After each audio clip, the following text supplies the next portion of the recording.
ways of taking these 600 odd paragraphs, these complicated requirements, and breaking them down, as Eric said, in things that are understandable, so that when policies are put out for comment, people can comment on those policies in meaningful ways, so that when we come back for our quarterly meetings, 2 of those, we will have semi-annual reports. There's an implementation plan, we'll get to that. That covers January 1st to December 31st of this year, the first year of the implementation plan for the community commitment. So our first semi-annual report will cover that period. It will come out after those first 6 months. We'll also look back to when we began in October. And that's an important way for us to report back to Metro Council, to the mayor, but equally, if not more importantly, to the community at large about what we've been doing, what we're observing, how things are going, how you can engage. I won't say as much about the next 2 just because I can talk a lot. Empowering, right? Empowerment can be kind of a funny word because it can imply that we have power and we're giving it to you. That's not what we mean.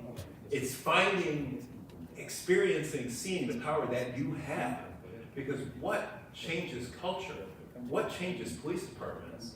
Yes, it involves experts. Yes, it involves training. But it involves you. It involves the community. It involves each and all of you and all the people that aren't in this room today. So, to understand and have an impact on the current and future systems of accountability and transparency, there have to be these lasting, long-term ways for you as a community to have an impact on that. And then what do we do to help with that? There's information. We're doing all that detailed work and then translate that detailed work and then translate it into things that you can understand, into things that you can understand. People who are not law enforcement experts, those people aren't. So that then so that then you know what needs to be done. You know what needs to be done. Our reporting to the community are done. Our reporting to the community, our reporting to the Community Safety Commission, is all in service of empowerment. Again, not us giving you power, but us giving you the tools to live into and exercise the power that you have, and then engagement as the power that you have, and then engagement. It sort of says here at top, it's like all are necessary, right? Right. We are very happy you're here. We are building this. We are very happy you're here. We are building this as we go, and we want more as we go, and we want more people. We want to engage people, not just in community meetings. We want to engage people, not just in community meetings where we present, where we bring around the mic. These are important, they're necessary, but they're insufficient. These are important, they're necessary, but they're insufficient. We are going to be doing focus groups. We'll be doing surveys. We have a map. Focus groups. We'll be doing surveys. We have a mapping process that WEFA has done in Minneapolis, and the other big city that has done in Minneapolis, and the other big city that we're working in right now. And we also have a role in assisting Louisville Metro Police Department in doing their engagement work more effectively. I will say, not to jump ahead, that they have a plan, they're working to be out there and engage with people. I know the last time we did one of these meetings, Councilmember Shanklin had a meeting with LMPD right across the parking lot to help LMPD engage with the community, but we also want to help enhance that so that that engagement is multi-directional. It's not just one way, it's not just information out or just listening sessions, but it's a back and forth. It's an exchange of information and engagement that is meaningful.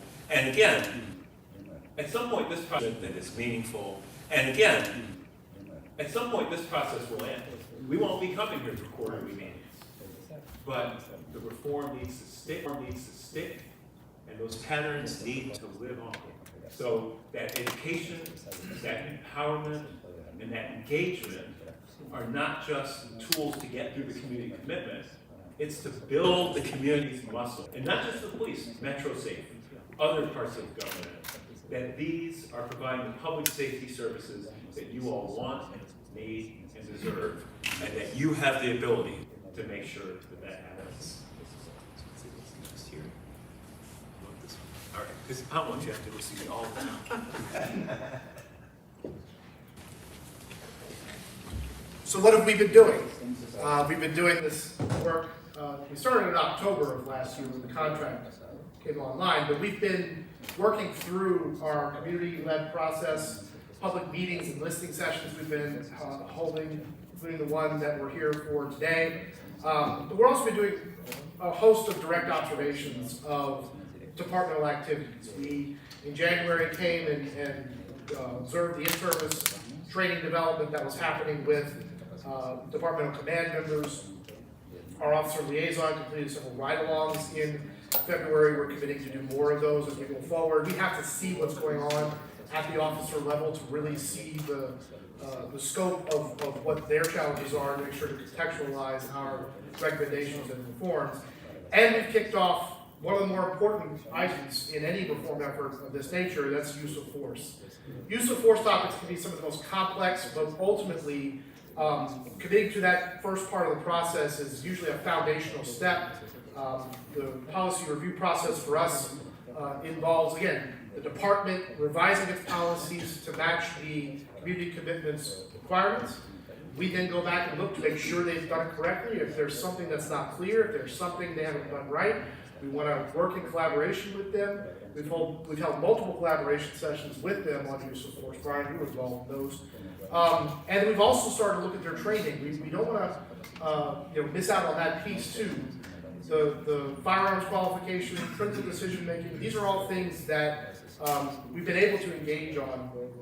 And that's just in the time that we've been here so far. But again, things that are not on this slide are all the individual conversations and individual meetings. Again, we've been very impressed by the level of engagement from folks across the board who are interested in this process, who want to make sure they understand the process, but also are eager to kind of get to the meat and potatoes, if you will, of what it means to get through and receive some of the benefits of what this process will bring. Bit of an administrative note, one of the things that we're required to do is produce monitoring protocols. These set the standard for how we communicate formally with the department, with the local metro government. You can find these online. We are publishing them out there. And anytime we change them, we're going to make those revisions and post them again for everyone to see. Again, if you are part of that informational sign-up sheet, we'll make sure you're receiving notifications of anything we produce. This, by the way, this presentation, although it might be difficult to see, will also be on our website. So, this won't be the last time you see it. We want to make sure that's shared widely, and we'll make sure that's part of what we're producing. As our goal, again, is to provide that information, that educational piece that Brian was talking about, in service to engaging and showing folks how this process works. Again, if you can see this, but this slide comes straight out of the implementation plan. I want to take a minute to talk about what that is. When you have a reform effort like this, and it's got all of these categories, all of this work, over 600 paragraphs of requirements, the old adage is, how do you eat an elephant? One bite at a time, right? Like that is the nature of how this work has to happen. And so it's a sequencing, it's a prioritization. It's project management 101. And so to do that, you need a plan. And that planning effort is required of the community commitment. And the department and the city, the metro government have put together their prioritization of these topics. And it starts with policy, it moves into training. And once you've got those two foundational pieces in place, then you can start looking at data and auditing. And that leads us to an ability to assess whether or not